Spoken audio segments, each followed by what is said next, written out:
അങ്ങനെ നമ്മളെ ചെക്കൻ ലാൻഡ് ചെയ്തിക്കണേ. ചാച്ച കൊടുക്കണോ എല്ലാവർക്കും? ഇസ്മായില ഇങ്ങോട്ട് പോണേ?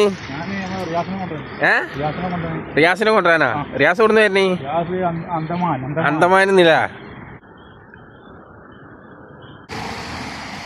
അല്ല ഇസ്മായില, അതെന്താ എയർപോർട്ടിന്റെ ഓട്ടോറിക്ഷ കയറ്റില്ല പറയണേ? ഒരുമാതിരി ചെറ്റ സ്വഭാവം അല്ലേ? നമ്മൾ പാവങ്ങളെ വണ്ടി ആകുമ്പോ ഇപ്പൊ നമ്മളൊക്കെ ആൾക്കാർ നമ്മളെ പോലത്തെ പാവങ്ങളൊക്കെ വരികയാണെന്ന് ഓട്ടോറിക്ഷ കയറ്റല്ലേ വരും. പിന്നെ നടന്നു പോകുന്നില്ലേ? തീർച്ചയായിട്ടും അതിന്റെ ഇതൊരു സാമൂഹ്യ വിരുദ്ധതല്ലേ അല്ലേ?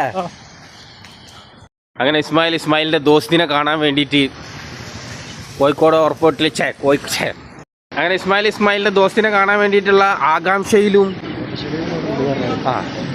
അതിന്റെ ആകാംക്ഷയിൽ ഇങ്ങനെ പോയിക്കൊണ്ടിരിക്കുകയാണ്.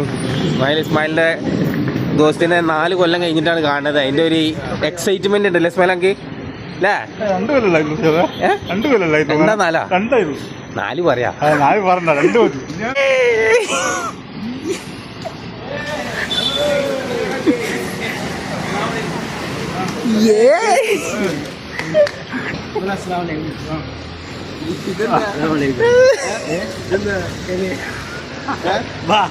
ഇതെന്താ മീശൊക്കെ മറ്റേ ചൂണ്ടക്കൊക്കെ മാതിരിയാക്കി മീശൊക്കെ ചൂണ്ടക്കൊക്കെ മാതിരിയാക്കി മണിയാ. ഇസ്മായിൽ നമ്മളൊന്നും വേണ്ട. ഇത്രയും ദിവസം നമ്മളെ കൂടെ നടന്നാട്ട് പോകാൻ വന്നപ്പോ ഓന്റെ ഒപ്പം നടക്കണേ.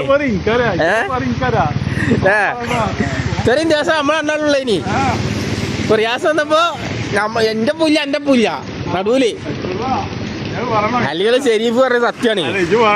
ഗൾഫേര് വരുമ്പോ സീസൺ മാറ്റി പുതിയ ആൾക്കാർ വരുമ്പോഴേ ഓ ഇങ്ങനെ മാറ്റി കളിച്ചു. ഇപ്പൊ നമ്മളെ ഒഴിവാക്കി. എന്ത് മുട്ടായിടാ?